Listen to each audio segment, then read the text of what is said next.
একটা মাসের রোজা রমজান পালন করার পরে ঈদের দিন, একেবারে রমজানের পর প্রথম দিন, আজকে মাত্র রোজা শেষ হইল, আজকে ঈদের প্রথম দিন।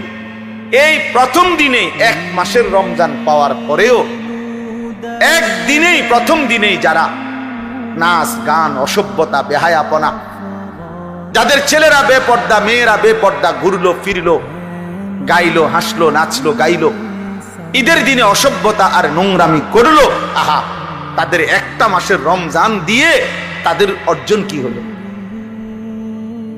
ইনসাফ চিন্তা করো। একটা লোক বুঝি এক মাস ওষুধ খাওয়ার পরে ধারাবাহিক একটা দিনও আজকে মাত্র ওষুধটা বন্ধ করলাম, তো পরের দিনে বুঝি বমি করে দেয়। এক মাসের ওষুধ কি একদিনও কাজ করবে না? তাহলে একটা মাস রমজান রোজা রাখবার পরেও যেই ছেলেগুলো, যেই মেয়েগুলো বেহায়া বেপর্দার ঈদের দিনে অসভ্যতা ছড়ায়া দিল, নাচলো, গাইলো, মেয়েগুলো বেপর্দা ছুটলো, ছেলেগুলো এক ওয়াক্ত নামাজ পড়লো না, আহা বাপ, এখানেও যদি এমন কেউ থাকো, তোমারে আমি হাত জোড় করে বলি, বন্ধু বলো, এত বড় রমজান দিয়ে তোমার কি অর্জন হলো? মুসলমান এত বড় অসভ্য হয়?